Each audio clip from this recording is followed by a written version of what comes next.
Assalamualaikum warahmatullahi wabarakatuh. Perkenalkan, saya Nafitawati, NIM 170141273. Saya dari kelas 6B PGSD.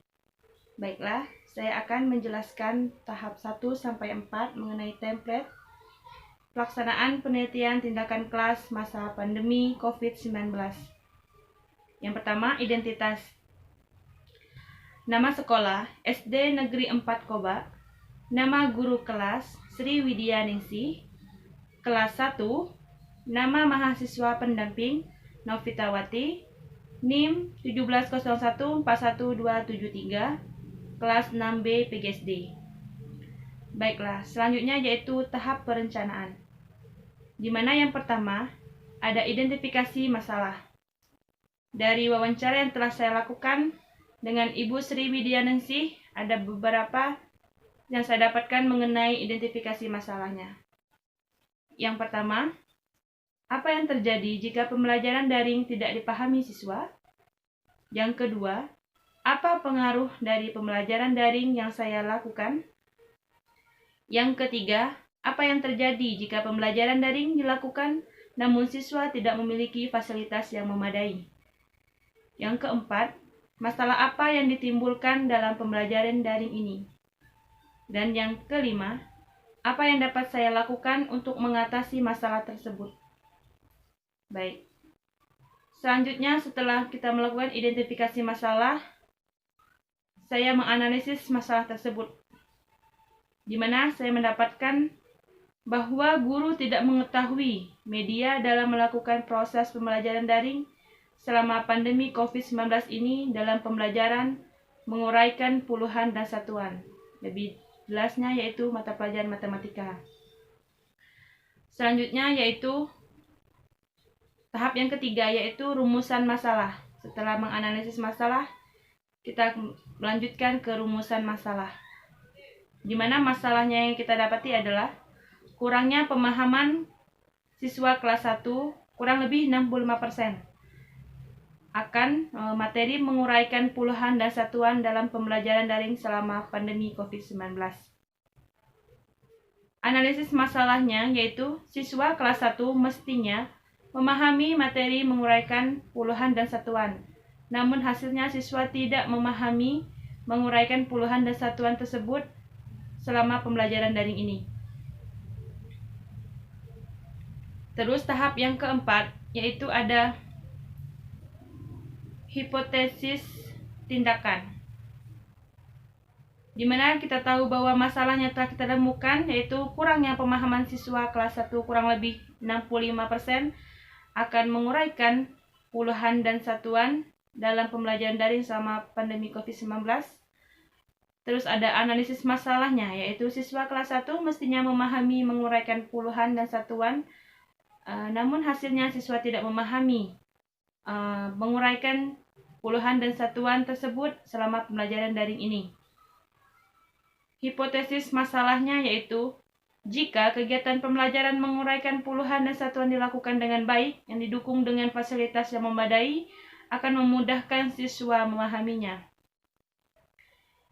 Rumusan masalahnya yaitu bagaimanakah meningkatkan kemampuan menguraikan puluhan dan satuan mata pelajaran matematika siswa kelas 1 SD Negeri 4 Koba dengan menggunakan media video pembelajaran. Saya akan melanjutkan tahap yang kelima yaitu jadwal pelaksanaan PTK, di mana saya telah merancang jadwalnya. Yang pertama yaitu refleksi, di mana akan diadakan di bulan Agustus minggu pertama. Yang kedua, mengidentifikasi masalah di bulan Agustus minggu kedua. Yang ketiga, menganalisis dan merumuskan masalah di bulan Agustus minggu ketiga dan keempat. Yang keempat yaitu studi pustaka di bulan September di minggu pertama. Yang kelima, penyusunan rencana pembelajaran atau PRP dan rencana perbaikan pembelajaran yaitu RPP, di mana di bulan September minggu kedua. Yang keenam yaitu penyusunan instrumen penilaian di bulan September minggu ketiga. Yang ketujuh yaitu pelaksanaan PTK, yaitu di bulan September minggu keempat. Yang kedelapan yaitu analisis data di bulan Oktober minggu pertama. Yang kesembilan ada refleksi lagi di bulan Oktober minggu kedua. Yang kesepuluh ada perencanaan tindakan lanjutan di bulan Oktober minggu ketiga, minggu kedua, ketiga, dan keempat. Selanjutnya yang terakhir yaitu menyusun laporan PTK, sama yaitu di bulan Oktober minggu kedua, ketiga, dan keempat. Baiklah, tahap yang keenam yaitu tentang silabus dan RPP akan saya rincikan di luar video ini di bagian lampiran. Materi pembelajarannya yaitu tentang matematika, materi menguraikan jumlah puluhan dan satuan. Yang ketujuh, alat atau bahan yang diperlukan adalah video pembelajaran menggunakan KineMaster. Yang kedelapan, instrumen atau lembar observasi. Tekniknya yaitu ada dua, berupa tes dan non-tes. Di mana tes ini akan saya bagikan di awal pembelajaran atau pre-test dan di akhir pembelajaran yaitu post-test, di mana terdiri atas 5 soal per tesnya. Jadi totalnya memiliki 10 soal. Di mana bentuk soalnya yaitu berupa soal esai, yang nantinya pretest ini bertujuan untuk melihat tingkat pemahaman siswa sebelum adanya tindakan.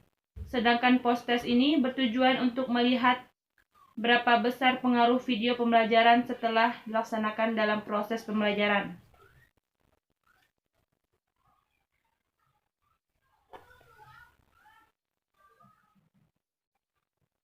Kemudian dilihat kelayakan atau validasi oleh 3 ahli yang memvalidasi tes secara rasional yang terdiri atas validasi isi, validasi instruksi, dan validasi bahasa.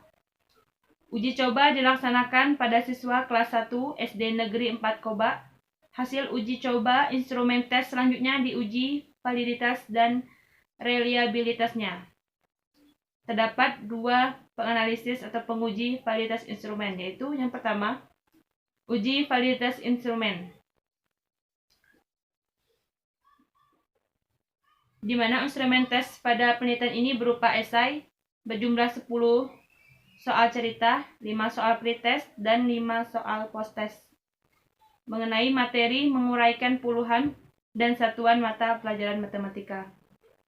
Baiklah, selanjutnya yaitu non-test, di mana non-test ini terdiri atas observasi, wawancara, dan dokumentasi. Di mana yang pertama yaitu wawancara, pengumpulan data saat penelitian ingin melakukan studi pendahuluan guna menemukan permasalahan yang harus diteliti. Dan jika peneliti ingin mengetahui hal-hal dari responden dengan sangat mendalam dan jumlah respondennya sedikit, wawancara akan dilakukan oleh guru kelas, guru tata usaha, dan siswanya. Jadi, penelitian ini saya akan melakukan wawancara menggunakan daring, dapat berupa aplikasi Zoom, WA, dan sebagainya. Selanjutnya yaitu observasi. Observasi ini yaitu melengkapinya dengan format atau belangko pengamatan sebagai instrumen pertimbangan, lalu format yang disusun berisi item-item tentang suatu kejadian atau tingkah laku yang digambarkan dalam daring. Jadi setelah melakukan wawancara, saya juga akan melakukan observasi mengenai perilaku atau tingkah laku siswa tersebut, walaupun sekarang menggunakan aplikasi daring, tapi tetap saya akan melakukan observasi tersebut, melihat tingkah lakunya apakah memiliki respon atau tidak dalam proses pembelajaran dan menggunakan media video pembelajaran yang saya berikan. Yang selanjutnya yaitu dokumentasi. Dokumentasi ini adalah berupa foto-foto pada saat terjadinya pembelajaran daring tersebut, sehingga Dengan adanya dokumentasi ini, tidak adanya manipulasi dalam penelitian yang saya lakukan. Jadi yang ketiga yaitu dokumentasi. Saya akan memfoto siswa-siswa menggunakan aplikasi tersebut, sehingga tidak adanya manipulasi data yang saya buat dalam penelitian ini. Baiklah, begitulah penjelasan saya mengenai template tahap perencanaan ini dalam penelitian tindakan kelas. Mohon maaf jika ada salah kata. Kepada Allah saya mohon ampun. Wassalamualaikum warahmatullahi wabarakatuh. Baiklah, saya akan memutarkan sedikit video pembelajaran yang saya buat dengan materi menguraikan puluhan dan satuan mata pelajaran matematika siswa kelas 1 SD Negeri 4 Koba dengan menggunakan video pembelajaran tersebut. Selamat menyaksikan. Halo anak-anak, hari ini kita akan belajar mengenai menguraikan benda dalam satuan mata pelajaran matematika. Di sana telah kita lihat bahwa di dalam plastik ada bola-bola, di mana bola-bola itu berjumlah 10 buah bola. Kita tahu itu bagian satuan atau puluhan, yaitu lihat di sebelah kanannya, yaitu angka 0, di mana 0 itu artinya bilangan satuan. Bilangan satuan ini dimulai dari angka 0, 1, 2, 3, 4, 5, 6, 7, 8, 9, 10, dan sebagainya. Ciri-ciri dalam bilangan satuannya itu adalah bilangan yang letaknya di sebelah kanan. Seperti contoh di atas, yaitu angka 10 diambil dari nolnya, yaitu satuan. Selanjutnya, yaitu puluhan, di mana di kantong plastik itu telah ada permen-permen yang berwarna-warni. Ada warna merah dan ada warna ungu. Permen itu terdiri atas 18 permen, di mana kita tahu bahwa puluhan itu terletak di sebelah kiri atau berlawanan dari satuan, di mana puluhan itu yaitu angka 1. Puluhan itu dimulai dari angka 1, 2, 3, 4, 5, 6, 7, 8, 9, 10, dan seterusnya. Jadi, ingat ya anak-anak, bahwa puluhan itu berada di sebelah kiri dalam suatu bilangan. Seperti di contoh yaitu angka 1. Baiklah, setelah satuan dan puluhan tadi Ibu telah menceritakannya satu persatu, sekarang kita satukan. Di sana telah ada plastik, di dalamnya ada stik es krim. Di mana stik es krim ini berjumlah 42. Yang kita tadi pelajari yaitu di sebelah kiri, yaitu 4 adalah puluhan. Dan sebelah kanan kita, yaitu ada angka 2, yaitu satuan. Sudah paham belum anak-anak? Baik, tadi Ibu telah menjelaskan satu persatu mengenai bilangan satuan, bilangan puluhan, dan bilangan puluhan dan satuan yang telah disatukan. Sekarang yaitu contoh soal. Ibu telah memberikan soal 1 yaitu 12. Di mana kita tahu bahwa 1 itu merupakan puluhan ditambah 2 itu satuan. Lalu di bawahnya adalah 15. Di mana kita tahu 1 merupakan puluhan dan 5 merupakan satuan. Kita jumlahkan menjadi 12 ditambah 5 yaitu 27. Jadi 27 itu yaitu 2-nya merupakan puluhan ditambah 7-nya yaitu satuan.